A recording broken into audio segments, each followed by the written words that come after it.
Confidence is not a fluke, confidence is a choice, and it begins with our mindset.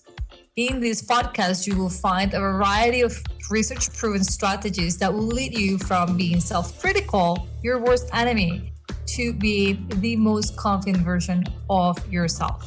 I am Olga, former therapist, confidence life coach, blissfully an IVF mother, a wife, and this is the Journey to Happy podcast.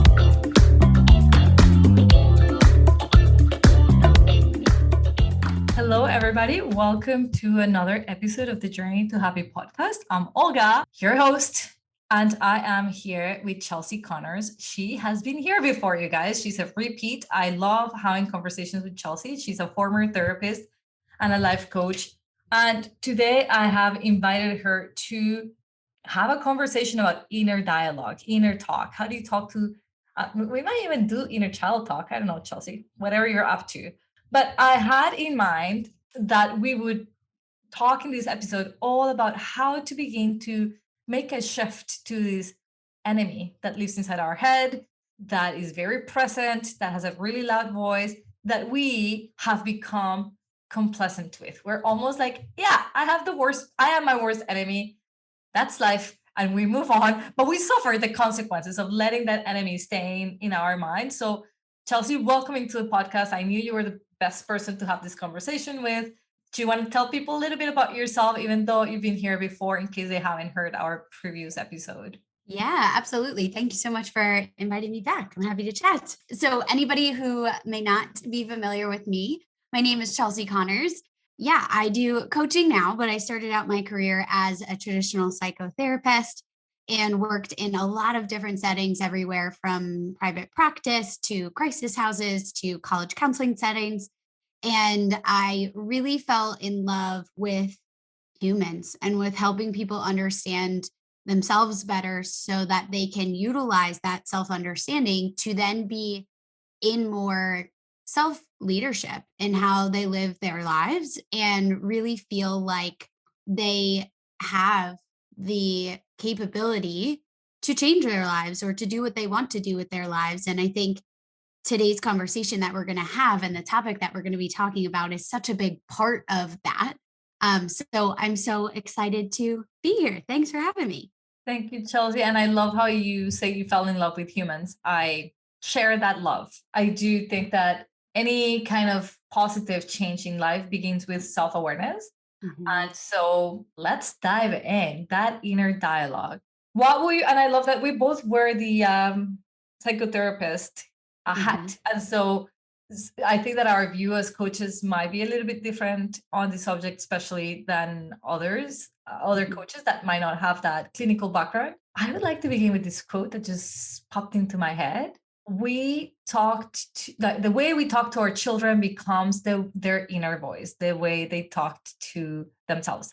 And I don't know why that just popped into my head, and I want to say it aloud because I do feel that sometimes some of that inner dialogue that has been happening in there for a while came from elsewhere. Like we may have heard somebody else talk out loud about themselves that way or to ourselves that way. But as grown adults, it's our responsibility to take a look at what's going on with that inner dialogue and how to begin to shift it. So the door is open. I don't know, Chelsea, if you want to jump in, maybe telling us like where would you normally suggest your coaching clients to become aware of that inner voice and how to take steps to empowerly, take action to modify.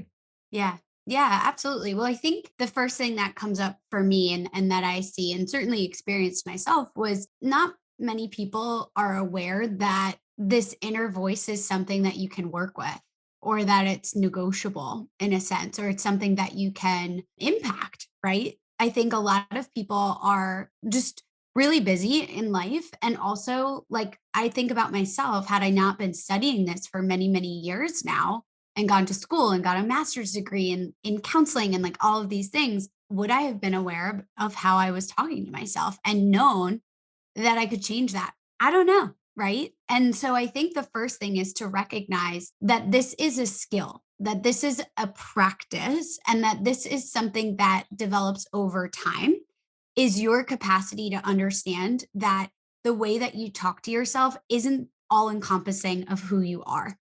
And so my favorite way to talk about that is I use the language of the observing self. So if we have a mean inner dialogue, then there's a part of you that recognizes that there is a critical that's happening, right? Like there's two separate parts of us. There is the one that's being really mean, and then there's a part of you that recognizes, oh, I'm being really hard on myself right now, right? And so that is the observing self that is able to witness how you're talking to yourself. Observing self is a huge, huge asset for you when you're dealing with inner dialogue because it is the part that is going to give you that awareness of what's happening when so much of life we live just like going through the motions, and also so many of our thoughts are repetitive and all of that good jazz that we have working for us. So being able to recognize first and foremost that you have this part of you, the observing self, that is able to watch how the inner dialogue or hear how the inner dialogue is talking to you and then make an informed decision rather than just living from whatever the critical inner dialogue might have to say in a moment. So that's typically where I start when having this type of conversation because I think understanding the difference between the two is very important. And I love the point of understanding that there's something that can be done about it. Yeah. Right? That we're not a victim of this and there is no changing of it. That Mhm. by having this understanding, like that simple understanding that the inner dialogue has sort of like two versions of itself. I think that's where the angel and the devil figurines that come out in all these movies came up from. Like we all Yeah. have the ability to think like a devil or to think like an angel. And then feel all the angelical feelings or all the mental drama that we could have, depending on what part of the inner voice is chatting. So I love that because it empowers anybody listening to this to understand that you can shift it. And so the quote I gave earlier about, I mean, I read it in one of the parenting pages that I follow, just made me really aware that the way I talk to my son, what I think he's capable of or not, and how I use that language, that he's going to tell himself that. And I do Mhm. see it with my grown adults, clients, as I'm sure you do. Sometimes they will always go back, well, my mom always said this. So I now believe that about my mom always introduced me as her shy child. So I always believed to think that I was shy, right? And we do it innocently. We don't know. We're just putting seeds in their little brains that they're going to own. And I agree with you. I don't know that had I not done this as my career, that I would have become aware that I had the ability to create different results Mhm. and that I could change that mindset. So, where do they begin? Like now they know that they can change it. Now Mhm. they know that they can pay attention. And I think anybody listening knows when their mean inner voice is talking, the feeling is undeniably awful. So we know she's there Yeah. or he's there. What happens then? Like, what do we do after we notice this? Yeah.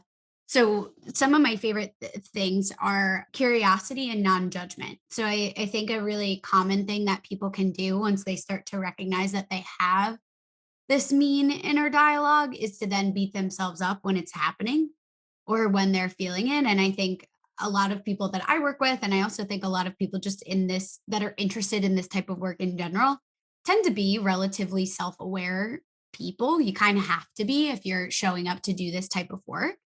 And so I like to think sometimes of self awareness as an Achilles heel because sometimes self awareness is our greatest asset. And sometimes it can also be the greatest weakness when you start to utilize it to beat yourself up of like, oh, I'm doing that thing again and I'm doing the thing. And why can't I stop myself from doing the thing, even though I know the thing doesn't help me? And so we kind of compound the pain and the self judgment, which makes our experience exasperate. Like it makes it even more painful or even more challenging by the judgment that we then place on ourselves.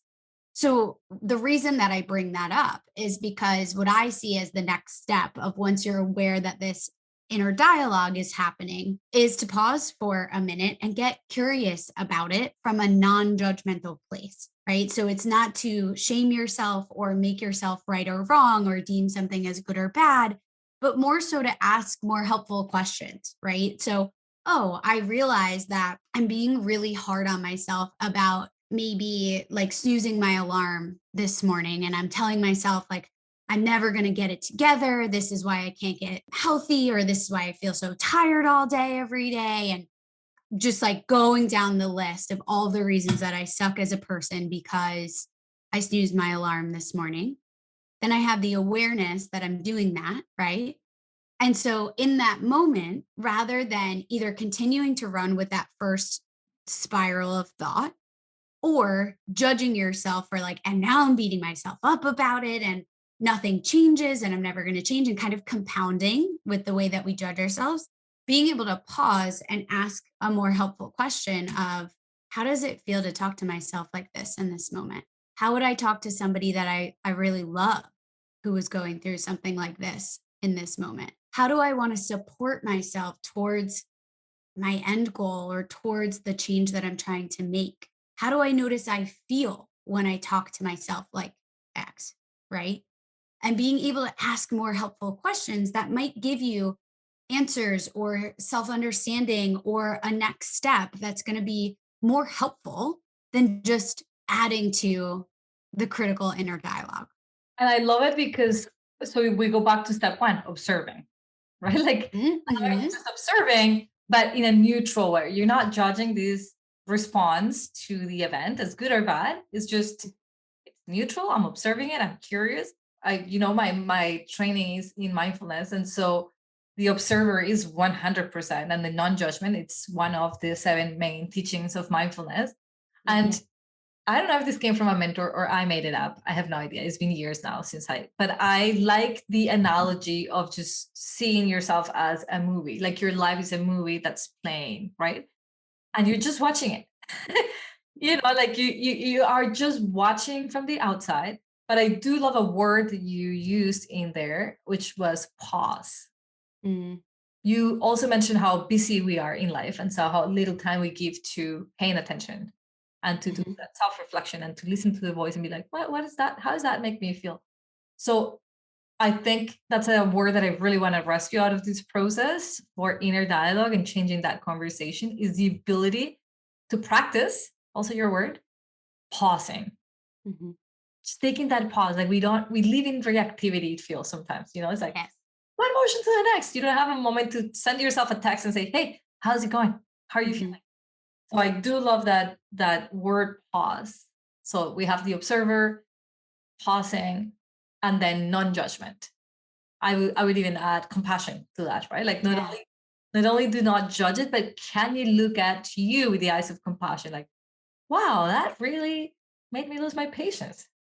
Wow, Mm-hmm. Olga must be tired. If you were watching this movie, Olga is a character in the movie. And so, like, the separating of yourself, I don't know, it helps me. That visual helps me to be, Yeah. because you did say, like, talk to them. How will you talk to somebody else, somebody you love, You'd be like, Mm-hmm.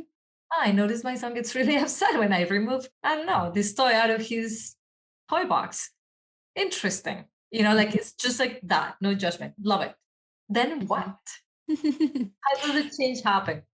Yeah, so I think then the beauty of the whole process that we just talked through so far is that then you get to make a more informed choice, right? And I think it's not necessarily a like do this or do that next, but it's more so like what do you want to do with the information that you receive from that whole process that we just walked through, from the awareness to the pause to the non-judgment and the compassion and the curiosity.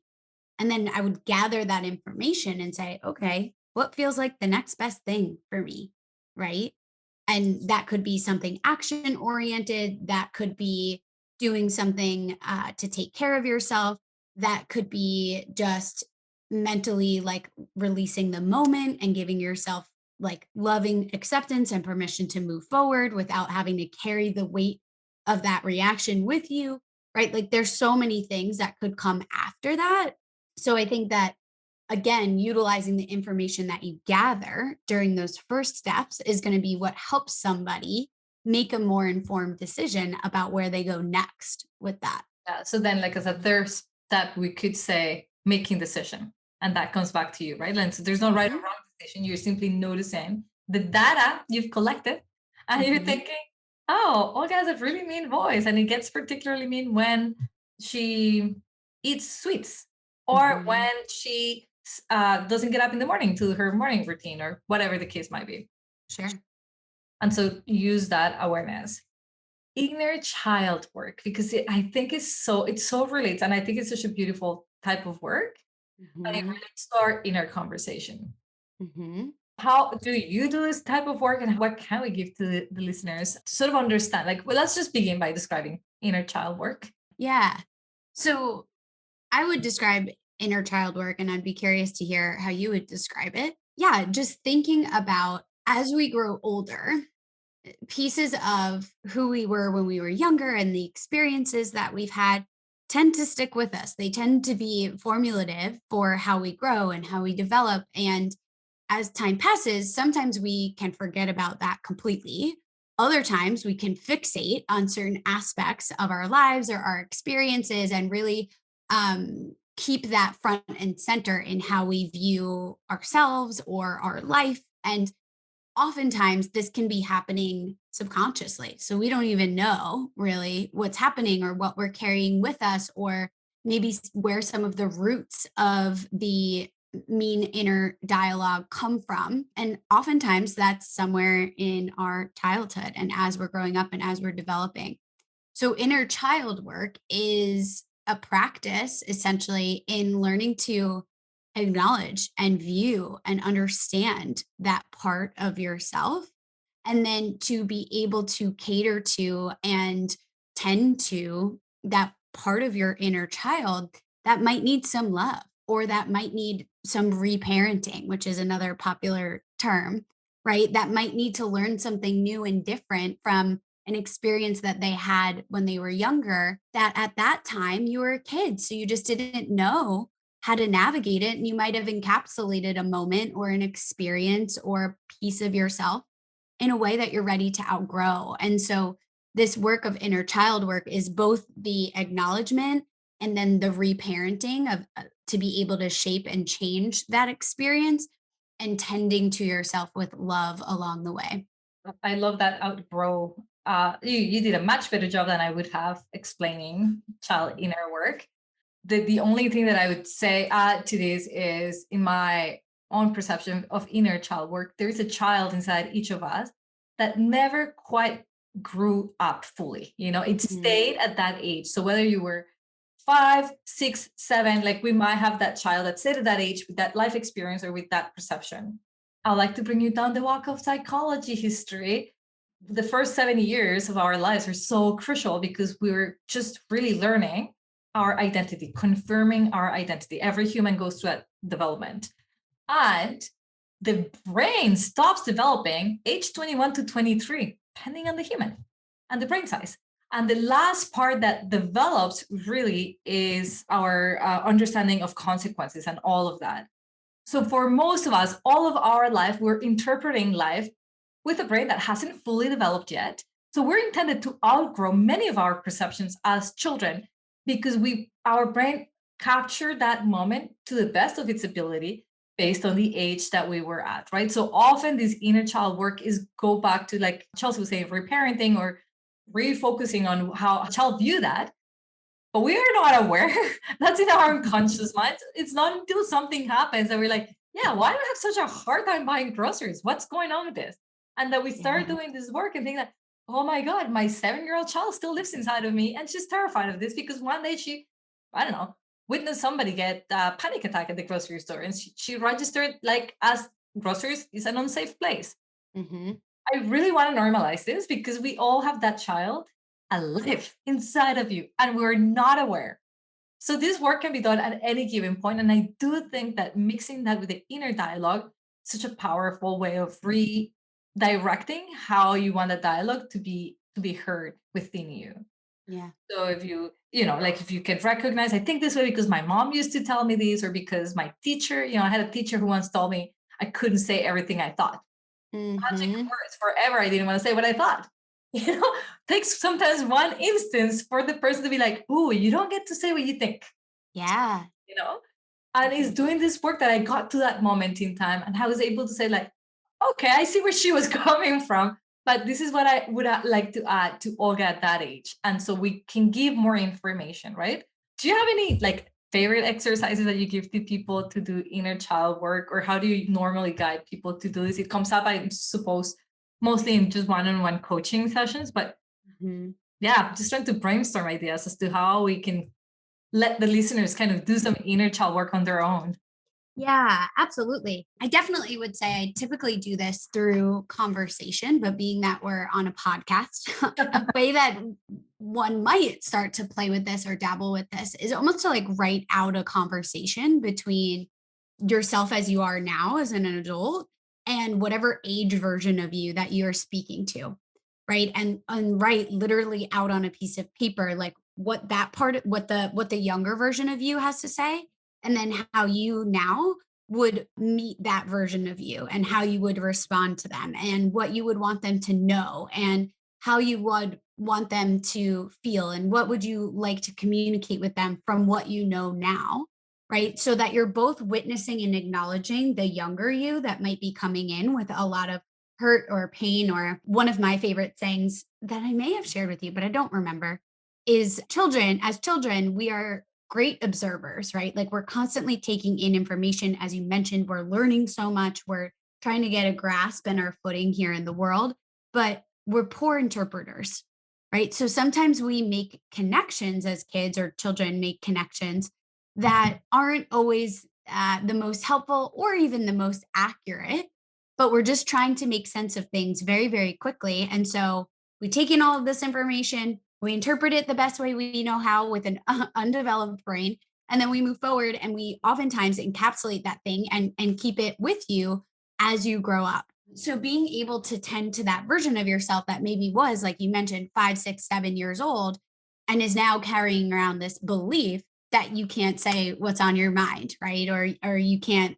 I used to hate it. People always would call me cute when I was younger. And for whatever reason, when I was younger, I interpreted that as people meaning that I was like small or timid. And did anybody ever use those words? Nope.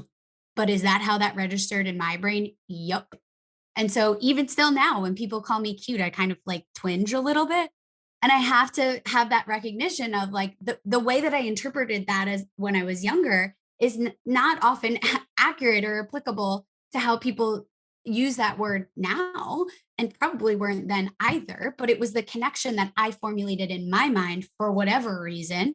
And so now I get to unlearn that belief as I continue throughout my life. I love the word unlearn because much like we were explaining earlier, the mean inner voice, the first thing is to know that you can change that conversation.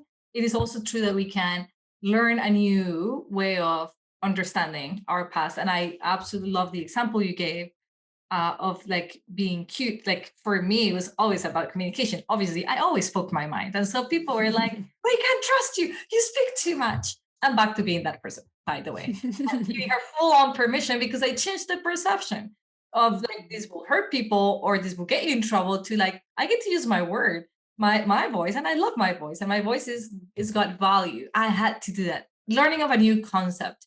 So I do love the letters. I also use letters as a way for them to release and to tell, younger you what's ahead and like and give her a better understanding. Because yes, we don't perceive things. And also we forgot to say children are egocentric.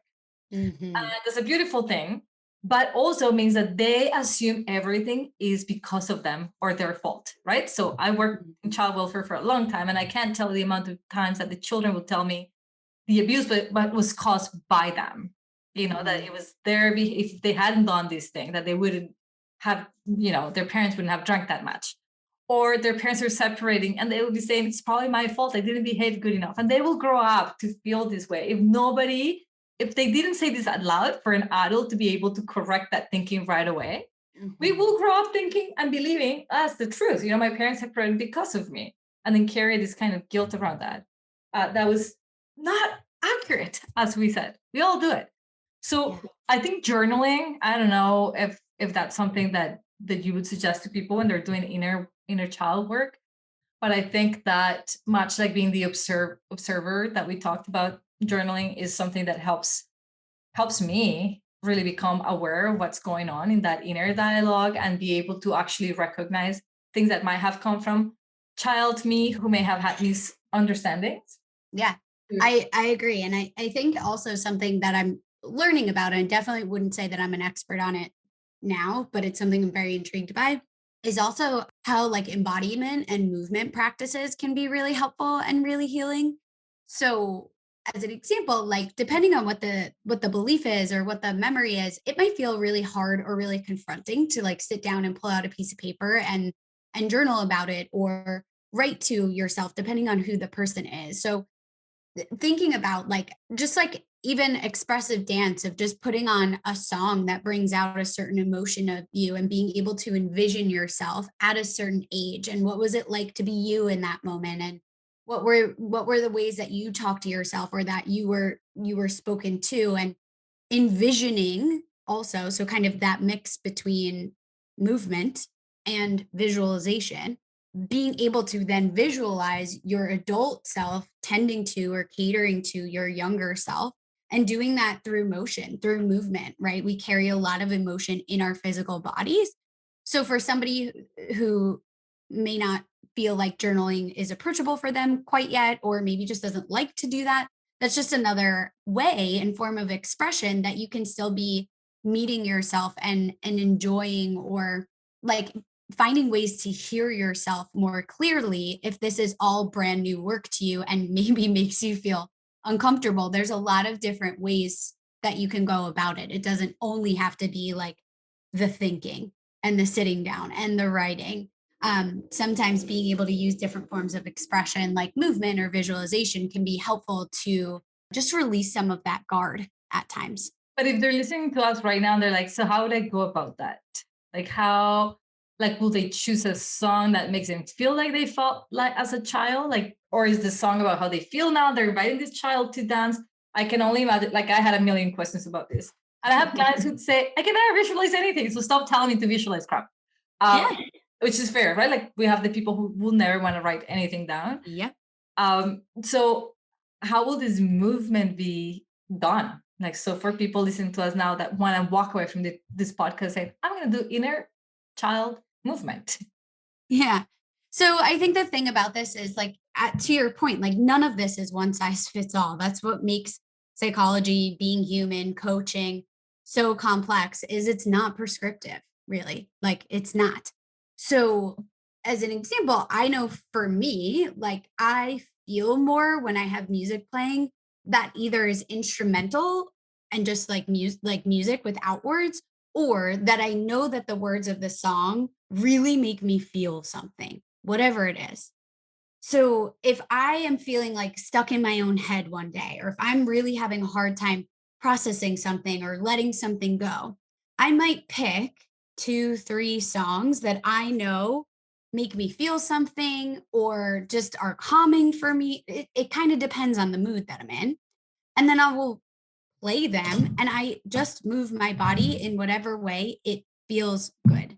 Right. So that is the power. And I think, again, this is something that as we become more adult, we are so judgmental of ourselves. We filter every single thing that we do. So even if you're able to close the door to a room, put your headphones in and pop on one song and just like dance as if you are a four-year old and you're free and there are no rules and you can put your hair in a ponytail and do a helicopter with your ponytail or whatever it might be and just allow yourself to feel and to have fun and to think about whatever younger version of you might have been coming up, right?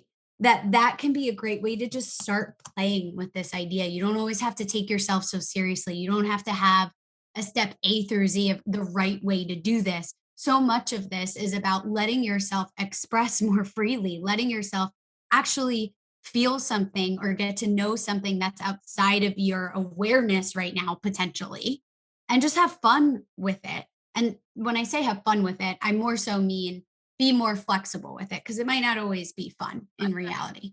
And I had like a few thoughts come to me. One of my very close friends who's like the opposite of me in personalities. She's like super extremely organized Mhm. and has a process to everything. Mhm. She asked me, Olga, how do I effectively journal?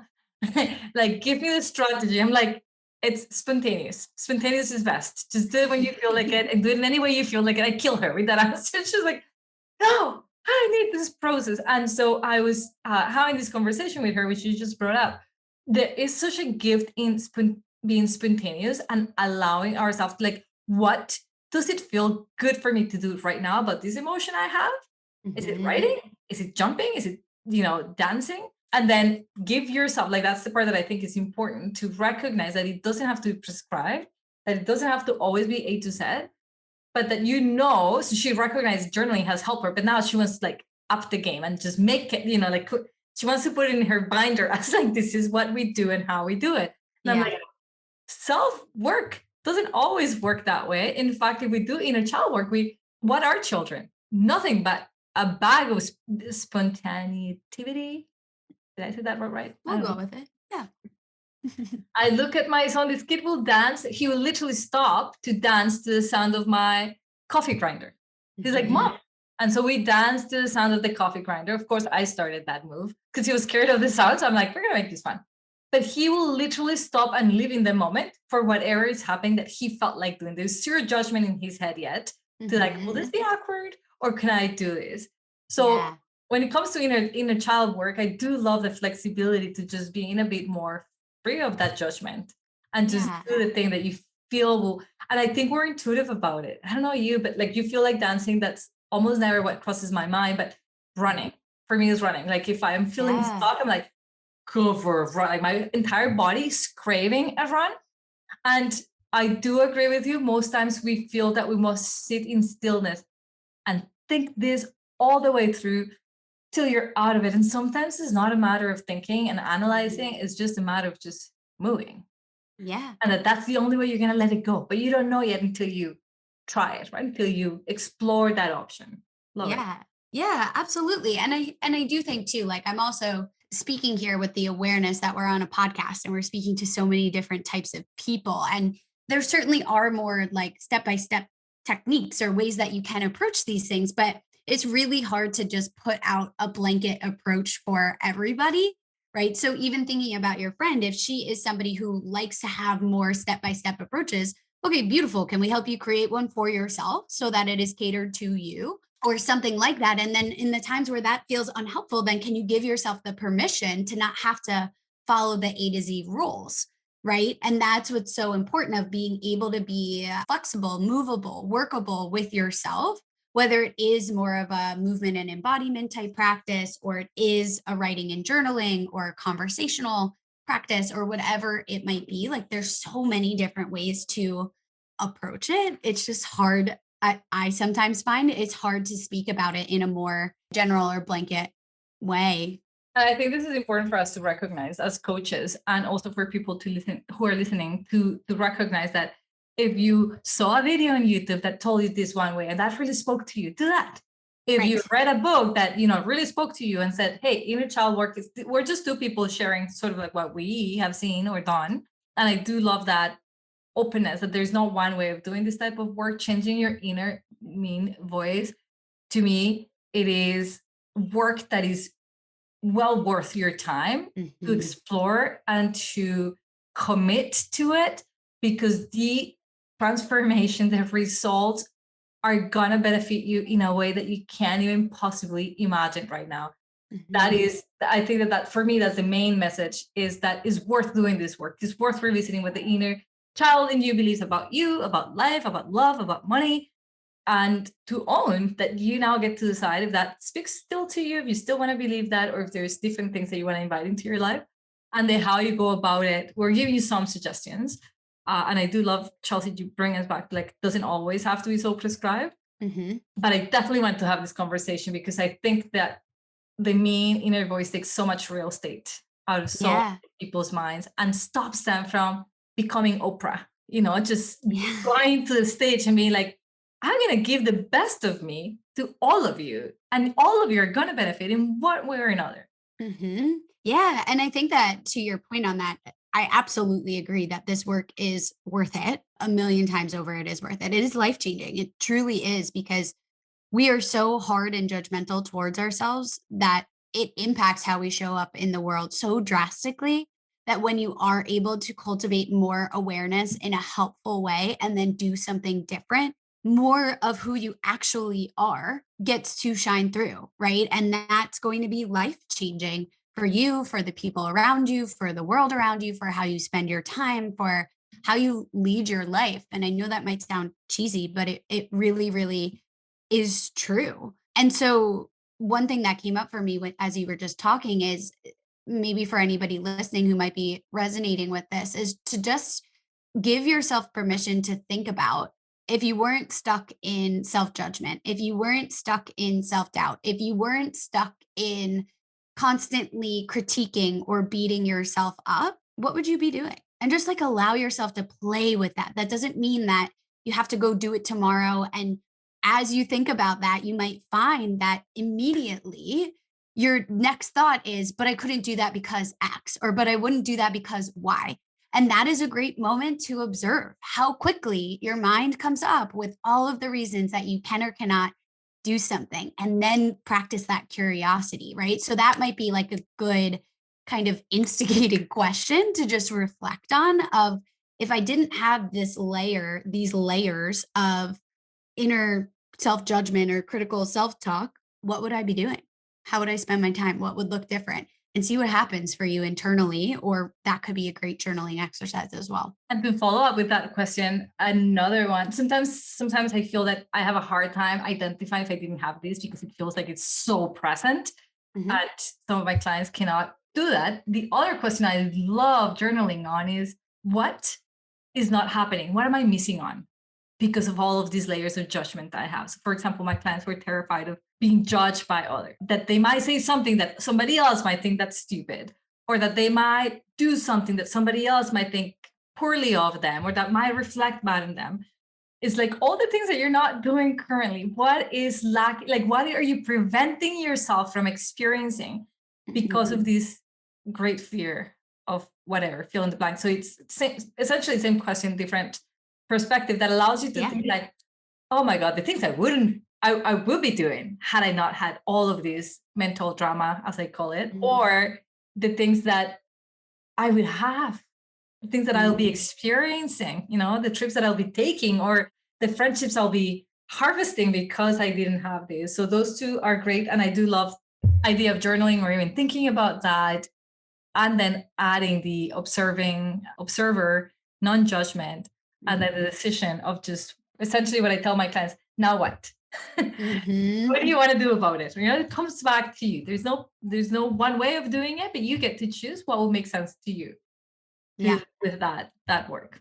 absolutely. I love that. And I love the different frames for the questions, right? Because people are going to resonate with different points and be able to pick things up depending on what feels accessible to them. So I feel hopeful that as people are listening to this, you're gathering and understanding that there's no right or wrong here. There's not only one way to do this. And that's the value of doing mental wellness or personal development type work, is to find the pathways that work the best for you, because it truly is not a one size fits all. And there's so many different ways that you can play with something. But I think we live in a world that is so focused on the outcome, or quote unquote success, or only onward and upward trajectory. And so if you can flip that script for yourself and give yourself permission to experiment and to be a little bit more playful and light with yourself, especially when it comes to inner dialogue or inner child type work, you're going to find the practices that resonate the most with you, and you're going to see what we're talking about, because I think it's hard to like understand how different it is And before that you've done brings it. to the next subject. I don't know what you think about this, but I personally don't think I would have been able to do my inner self work without having had somebody looking at my blind spots and guiding me. Like, it sounds great. And I really want to do an episode on this because I will be, the time that this will be aired, be working on this subject with one of my groups. And I wanted to have a guest speaker that could speak about this as well. But I do believe, I know that for a fact, it would have been really complicated to start this entirely on my own. You can start it, but to really get to it, to really guide yourself, you need somebody who can tell you, oh, that's inner child. That's your inner child. That's not you. Like, to guide you a bit more. I think it would just fast forward some of the work, and that I don't know. I would almost want to say that it's not going to be as uncomfortable if you're doing this with someone who knows this work, because you will eat, like, they will normalize this for you quickly. They will say something that you're like, Oh, thank God. So it's not for life. I'm not going to be like this. Like, I'm not screwed up for life. Okay, good. Let's move on. Like that you feel that sense of company and direction and guidance. And so that if this is something of interest, I would definitely say find yourself a coach. I've only done this with, actually I've done it with a therapist as well, but I love that most with the type of coach who does this. And actually I did one for family constellations. I don't know if you're aware of that, but that was life-changing for me to actually embody my child, my inner child, and then embody this Olga talking to her, like life changing. Could I have done that on my own? Never. I wouldn't even know I wouldn't have known that that was a possibility. Yeah. And I think just to echo that, I mean, I think that we learn a lot more and we see ourselves from different perspectives when we have a mirror or we have somebody else to do that work with, because we can't see ourselves fully and completely, right? Like, obviously, everybody, we all have our own individual biases and like all of these different contributing factors. So I think it is so valuable to have somebody that you're working through this with. And also, to your point, yes, it might be less uncomfortable, but it also is going to be somebody that's standing beside you for when it gets uncomfortable, to say, like, we're going to keep going, right? And that's not to say that they're going to push you to an extent that's like not helpful, but it's also really like no human being enjoys being uncomfortable, really. So it could be really easy to just shut this away or put this down when you don't know where to go next, or you don't know what else to do, or you hit a point where it feels so uncomfortable that it's like, I don't know where to go from here. And so there's people in the world that study this, that have a skill set on this, and that love doing this work with people. And so I absolutely agree that I think it's probably way more impactful to be able to do this with a coach or somebody professionally trained, hopefully supporting supporting you. I would put a lot of emphasis on that. Professionally trained, especially for inner child work. I think that the knowledge has to be, it's really important in my opinion. I am biased because I have that clinical knowledge, but I can't imagine guiding this work without that knowledge would have been terrifying. I wouldn't have done it. I think the benefit of having somebody coach you through this, who knows what they're doing, who has done it before, is that they don't have the same fears you do. Mm-hmm. So when your mind wants to tell you, stop, this isn't safe, and you're going to get stuck in the, but how do I do this? I don't know how to, and like all the other excuses, that other person will hold space for you and say like, no, this is just your mind telling you. Mm-hmm. This was to be expected, but here's what we're going to do. And so you do need the angelical voice, I guess, to tell you like, there's the way you can keep going, right? That I think we all need. I would have walked away 100% if I had just done this work on my own. I'm like, that's just scary territory. So I don't think I want to go there. Being with somebody didn't make it. Definitely, like there were moments of discomfort and great awareness, but so much better to do with somebody by your side. Agreed. Absolutely agreed. Good company in those moments. That's what I have to say. Chelsea, thank you so much for your time. I know you got to go. Where can people find you? Yeah, thank you so much for having me. You can find me on Instagram at Chelsea Connors with an underscore at the end, and it is ORS. I have learned that most people spell Connors ERS. So it's ORS for Connors. Oh. Yeah. And my website is also just chelseaconnors.com. So pretty simple. She has an amazing Instagram. You will get something out of that page for sure. It's a place to visit and get uplifted or just something to think about. Honestly, a helpful page to follow.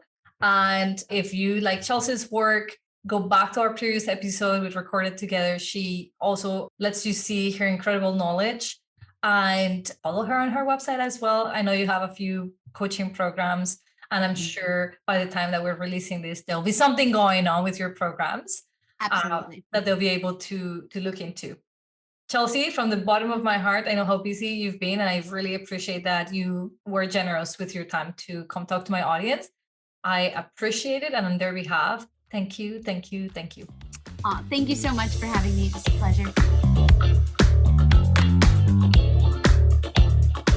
Confidence is about taking empowered action with consistency. If you are done wishing you had more confidence with fill out the blank, and if you're ready to put an end to the bully that lives inside your mind, I want to invite you to my next Detox the Mind 5-day workshop, where you will learn proven strategies to go from self-critical to self-confident.